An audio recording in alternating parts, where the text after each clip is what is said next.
ಎಂತ ಮಾಡ್ಲಿಕ್ಕೆ ಆತ ಹೇಳಿ ನಾವು. ಆದ್ರೂ ಅವರು ಯಾವಾಗ್ಲೂ ತಪ್ಪು ನಿರ್ಧಾರ ಮಾಡೋ ಜನ ಅಲ್ಲ. ಎಂತ ಜನೋ ಏನು, ನಂಗಂತ ಅವ್ನು ಮುಸುಳು ಕಂಡ್ರೆ ಆತಿಲ್ಲ.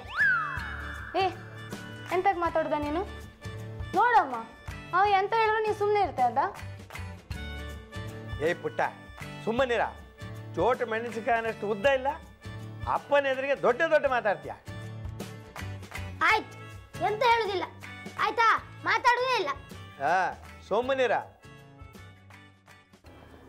ಆದರೂ ಪಾಪ ಎಂಥ ಕಷ್ಟದಂಗಿದ್ರೇನು ಅವರು.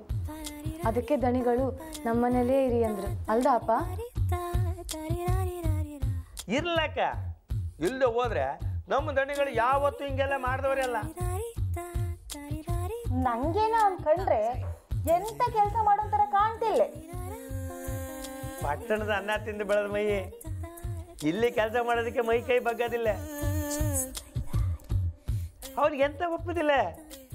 ಕಾಣ್ತಾ ಇರು, ನಾಳೆ ಅವನ ಬಣ್ಣೆಲ್ಲ ಬಯಲಾಗ್ತ.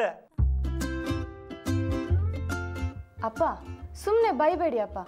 ಯಾರ ಬಗ್ಗೆನೂ ಗೊತ್ತಿಲ್ಲದೆ ಹೇಳೋಕ್ಕಾಗ ತಪ್ಪಲ್ದ ಇದು? ನೀನು ನನಗೆ ಬುದ್ಧಿ ಹೇಳೋ ಮಟ್ಟಕ್ಕೆ ಬೆಳೆದ್ಯಾ? ಅವು ಯಾರೋ ಪ್ಯಾಟೆಯಿಂದ ಬಂದವ, ಅವನು ಎಂತಕ್ಕೆ ಬಂದಂತ ತಲೆ ಕೆಡಿಸ್ಕೋಬೇಕಲ್ವ ನಾನು?